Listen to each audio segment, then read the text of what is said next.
So we know that 12.0.5 brought a lot of class changes, right? A lot of that stuff's come and gone now. The thing is, though, we've had tons of hotfix class changes since the patch went live. Tons of hotfixes that have gone in that have also altered classes in major waves. We've seen some classes, DPS-wise, go from the bottom to the top and back down again from some of these hotfixes. So let's get into this stuff and review some of the things that have gone down here. Blizzard has dropped a nuke on 12.0.5 with these emergency class changes. Let's get into this one here from Dalaran Gaming. Hello guys, how's it going? My name is Dal. With patch 12.05 finally being here, there's a ton of new content for you to dive into. A lot of it has been a blast when it is functional. That being said, this patch has definitely been one that was less polished. And this week in particular, we've seen pretty much everything from some classes doing triple their intended damage to others just being able to be barely functional. Though Blizzard did at least officially acknowledge that the rocky state of the patch is what it is and has been pumping out a ton of emergency fixes to make sure that the game is continuing to run as smoothly as possible. That being said, with so many fast moves and bug fixes, those could actually turn really quickly into massive accidental class buffs or even some soul-crushing nerfs. So for this video, I did want to go over exactly the aftermath as to what some of these hotfixes mean for a number of classes, looking at who got buffed, who got nerfed, and who is feeling better or worse after the patch 12.05 launch. Unholy's been on a roller if you guys coaster. want to see more regular updates when it comes to Midnight as an expansion or for any future updates to Midnight, be sure to follow the channel and subscribe. But otherwise, let's dive right in. Dalaran pause. One of the classes that was plagued by a number of bugs was actually Unholy, Death Knight Imp. Yeah, I figured he was gonna look. I didn't know he was gonna bring Unholy up as the first one. Well, holy shit. Yeah, it's yeah. Look, the thing is, I wouldn't have said it because then I'm gonna get accused of pre-watching again. But I already knew that Unholy was by far and away one of the buggiest classes since this patch launched. They literally went from second on the DPS chart to the dead last on the DPS chart. They had issues with their scythe not working properly. I'll let them speak to it, but there's been a ton of shit going on. In particular, a lot of things about this spec just weren't really working correctly. So a number of things have also been adjusted to make sure that they're functional, which has greatly improved their performance, which started out a little bit on the weaker side, but now Unholy Death Knight should be feeling a little bit closer to where it's at. Possibly more tuning and adjustments are going to be happening over the next few weeks, but things like Festering Scythe, for example, they changed it so now it's an aura on the player rather than a debuff, resolving some of the issues when it comes to extension of plagues, which a lot of Death Knights noticed that were like losing a lot of value on plague-specific builds. They also resolved a number of massively impactful bugs, such as Mages of the Dead. When they were spawning in, they weren't really doing anything. They were just spawning in, but then they were like stopping, standing, and then attacking after a while later. So they wanted to make sure that they are taking immediate action as soon as they spawn, which is super, super nice. The final rank of the Forbidden Knowledge Apex to be talent, fair, that's probably a more natural way to get spawned in. Like, could you imagine being a creature? Because these creatures exist before they are spawned in a lot of time, you know, lore-wise. Could you imagine being fucking spawned in the middle of battle and you got to figure out what the fuck's going on and what to attack? This is probably more this bug was more lore accurate. You know, I mean, being spawned in all of a sudden, you got to right away attacking the thing. You're probably going to look around and be like, what the fuck am I doing here? What am I supposed to do? Oh, wait, this guy, oh, okay, I got to attack that thing. Then they go do it. The effect itself wasn't activating as often more accurate as bug. It was stated on tooltip, so this should become a little bit more consistent when it comes to its overall value for the burst of the Unholy Death Knight, since it's a pretty crucial ability. And also, Unholy Devotion will grant you haste on top of additional attack speed with energy regen. So this no longer does that. It is now only attack speed instead of a haste modifier, which was a little bit awkward. They also adjusted the disease cloud from Raise A-Bomb. For some reason, it was casting from the Death Knight rather than from the A-Bomb. It wasn't benefiting from a lot of the pet scaling talents, where if you are going for a heavy pet build, it's supposed to get a better plague, and it wasn't doing it because technically it was coming from the Death Knight. So a lot of these little adjustments have actually resulted in a decent bit of a damage increase for Unholy Death Knights. So if you hopped on a DK at the start of 12.05 and you felt like it was not really doing it as well as you wanted it to, or felt like it was underperforming in a really weird way but just couldn't put your finger on it, those were the exact specific things that have gotten fixed over these past week. Talent bugs. So if you really want to talk about a broken spec that was doing like insane, let's talk about Marksmanship Hunters, because apparently this spec was dominating. I did see Explosive Shot has returned, which made a lot of Marksmanship Hunters happy. But yeah, they were pulling crazy numbers. Anyone who was pulling crazy numbers off the right off the patch launch, their classes were probably broken. At least when it comes to PvP content in particular. There was a... I saw that PvP were like there's basically compilations out there now of marksmanship hunters explosive one-shotting people in PvP. So I saw there. I didn't read it this morning. There were a ton of PvP changes for marksmanship. So your godly status in PvP has probably been reduced after today's hotfixes. Weird bug with the Marksmanship Hunter talent tree, which actually has been around for quite a while, and players are just finding out about it, and this puts into question in terms of Marksmanship Hunter shenanigans over this past season, possibly even past expansion, depending how long this bug has been in the game. Okay. Maybe there's a number of players that knew that it existed, utilized it, but just didn't tell anybody, so they got some really unjustifiably good rewards from PvP. But for some reason, Unbreakable Bond talent was given Marksmanship Hunters crazy damage reduction. Normally, Unbreakable Bond is meant to be for players that want to play with a pet, maybe for delve content or for open world stuff, and they just want to have a tanky pet that takes the aggro off of you. It's not meant to be meta by any measure. For the most part, Hunters Marksmanship is meant to play around no pet, just you with a spotter's mark to increase your damage output with the eagle that flies above your head. But if you do want to play with a pet, there is an option. It's not meant to be a meta option. This talent is supposed to increase your pet's damage by 50% and reduce the damage taken by 15% to make him a viable tanky pet. Not as good as Beastmastery Hunter pets, but like it's just something for you to work with, right? It's meant to be more in the casual department or in a very, very specific niche content department of a talent. That being said, for some reason, the defensive aspect was also applying to the Hunter as well as the pet. Shit. So they fixed that because apparently Marksmanship Hunters were going into PvP with 50% less damage taken. This is a massive defensive buff for Marksman, which is pretty much tuned around powerful unused cooldowns to reduce the damage momentarily, not constant passive damage reduction. So this was giving him a huge advantage, giving us a flurry of new Marksmanship Hunters flooding the PvP meta to utilize this bug and try to abuse it as much as possible.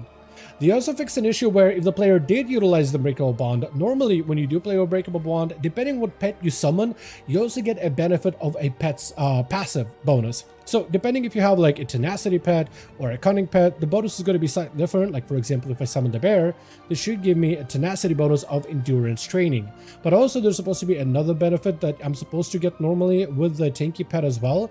But you could stack it together with things like tenacious. So you basically would get double dipping of endurance training for additional maximum health, but also additional damage reduction as well. So you would actually be able to get both. Man, these were the best tanks in the game just a couple days ago. What the heck? Double bonus on the health and double bonus on the damage reduction? Both of those effects doubled up. So you got not only a 50% damage reduction, but also additional health and even more damage reduction that you could double up from yours and your pet.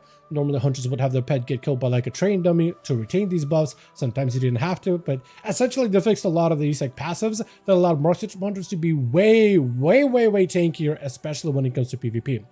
That being said, it looks like tankiness is not the only thing Marksmanship was excelling in, but apparently their damage as well. Some of the adjustments over with the way Marksmanship Hunter works for the patch 11.2.5 to make it play a little bit better with Dark Ranger has caused Dark Ranger to be kind of out of control in terms of how good it is.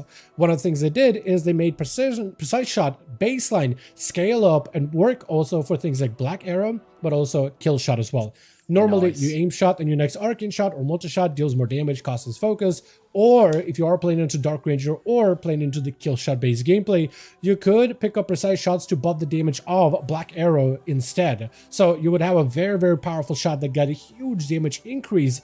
So that these were probably the shots that I was seeing, not aimed shot. It was probably this thing. Doing a lot of damage in PvP. So they essentially cut precise shot effectiveness for Black Arrow and kill shot by half in PvP, which is a pretty big burst reduction. On top of it, the ability of Black Arrow itself also has seen its damage reduced by 30% on top of it, putting it a lot closer to kill shot, slightly ahead of it, but still pretty massive decrease.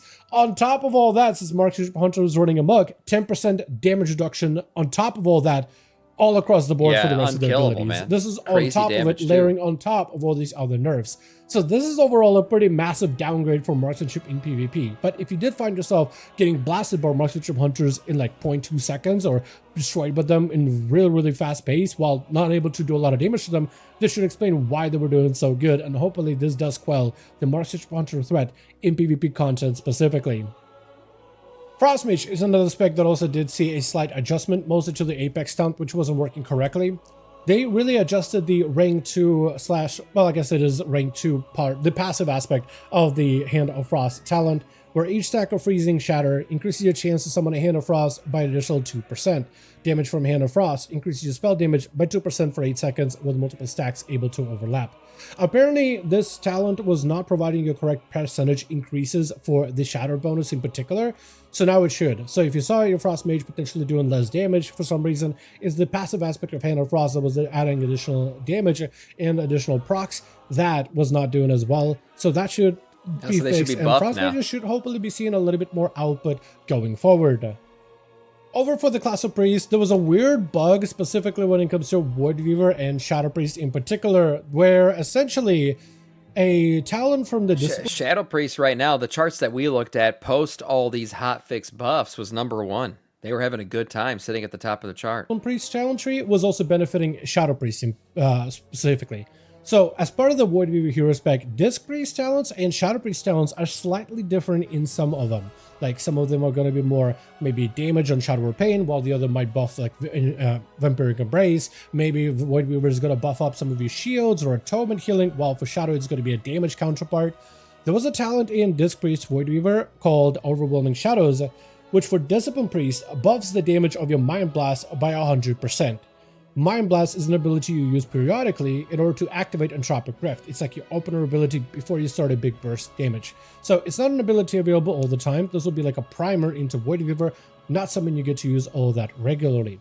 However, this talent of Overwhelming Shadows for some reason was working for Disc as well as Shadow Priest. So Shadow Priest was getting double the benefits of Overwhelming Shadows, getting the Disc version as well as the Shadow version of both. Where for Shadow Priest, normally Overwhelming Shadows increases Void Torrent damage by 30%, but then it also increases your Mind Blast damage by 100%.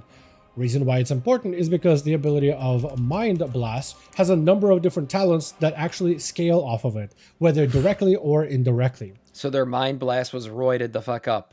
They're killing everybody. One of the more direct ways of doing it is with Void Weaver. Whenever you do activate Entropic Rift, your Mind Blast becomes Void Blast, a far stronger, superior version of that ability that hits pretty decently hard. So when you have this ability that already hits fairly hard, hitting 100% more, with also ability for you to reset the procs of Mind Blast so you can get it even more aggressively, even more regularly, yeah, you would see in Shadow Priest all of a sudden as Void Weaver obliterating bosses with every single Mind Blast feeling like a straight up Chaos Bolt or a Soul Fire that blast the enemy for a ton of health. So Shadow Priests were able to benefit from this a little bit. They did end up nerfing this, so this no longer functions. So Shadow Priests actually do see a slight damage reduction, though they weren't supposed to be seeing this type of damage in the first place. Over for the class of Rogue, it's not really a spec-specific change, but rather a hero spec-specific change, being of Trickster. Trickster got a brand new talent in this patch that's actually a very, very powerful called Cloud Cover. Essentially, depending on subtlety or outlaw... By the way, I feel bad for rogues. I feel like they've gotten a shitstorm of crap this entire expansion so far. It feels like now they're in a better place, but rogues have had it tough. Anyone still playing a rogue, pat yourself on the back. You've been through some hard times. Activating one of your major abilities drops down the Smoke Bomb for 10 seconds, and while the Smoke Bomb is active, a bunch of various little passives of Trickster are empowered, since they can now stack multiple times, giving you better damage, even better defenses, but also more crit damage on your common point builders. It's a huge window, and it pairs together with your major combat abilities, giving you much better burst than ever before. For some reason, this talent was weird because it was utilizing the old version of Cloud Cover, which I don't really remember super well, but it used to use the ability of Distract in order to drop down the Smoke Bomb, and while it's staying in Smoke Bomb, you get a slight buff, nowhere near as good as it is now. And essentially, Cloud Cover was still utilizing that same scripting to automatically drop a Distract on the floor where the rogue is standing, costing 30 energy, since Distract as an ability costs 30 energy. So previously you would have to press the button and it would actually spend 30 energy. Now it doesn't do that. The reason why this is really bad is, let's say if you're running low on energy as a rogue, which isn't uncommon for Outlaw or Subtlety in some cases, right? You just spend some cooldowns, you just spend some energy, you look to get yourself Shadow Blades, and then use other abilities to increase your energy regen and burst to not waste globals, but maybe you're running low on energy below 30 for some reason or another. If you were ever below energy, this talent will simply not activate, so you were losing a huge burst window as part of Trickster, so essentially this talent was not really functional. They changed it, but they also changed the smoke bomb aspect because not everybody wants to see a big old bomb of smoke in dungeons or in raid, because that can cover up raid mechanics and honestly, this would confuse the shit out of me. This would make me think there's some kind of fucking weird boss mechanic going off that I need to get out of. Budget mechanics, not optimal, so they actually made it so that the smoke bomb aspect of it, which is just like the PvP talent smoke bomb, that is something only the rogue sees, nobody else sees it. Okay, so good. It becomes a little bit better. Everybody in dungeons can actually see where they're standing and mechanics. They don't have the smoke bomb obscuring the vision, only the rogue does, and the rogue no longer has to spend energy to activate a talent, which means you have to hold back damage, hold back abilities in order to make sure you actually benefit from burst. So rogues win, but also everybody else wins, and it actually helps out rogues in PvP too, because previously other players in PvP would see this smoke cover and they could run out of it, but now they can't see it. So if they're not aware that rogue is using cooldowns and they're standing on a smoke bomb, then they don't know that they're actually getting bursted down by the rogue like 3 times the damage normally. So it actually helps out rogue in more ways than one. But with that being said, as always, I do want to thank all of you guys so much for watching, and I hope you guys did enjoy this midnight update. If you did enjoy this video or found it informative, go ahead and give this video a like, as I would very, very much appreciate it. Be sure to join our Discord community. Link to that is in the description of every single one of the videos we'll post on the channel. Let me know your thoughts about these bug fixes in the comment section down below. And as always, I'll see all of you guys in the next one. Yeah, there's been a ton of bugs like this. One that I know he didn't mention was Devour Demon Hunter. I know at one point Devour Demon Hunter was doing, I said before, 10% more than anybody else on the DPS charts, and it was because of a broken mechanic. So those guys are fixed. More fixes keep coming in. Shadow Priest right now, I think even still post the Mind Blast fix, are sitting at the top of the chart. So we'll see. I'm going to let it go a little bit longer before I report on the DPS charts. Maybe post-reset we could actually see what's going on. Yeah, tons of changes coming in. If your class was hitting like a limp noodle, might have been broken. And a nice video overall from Dalaran.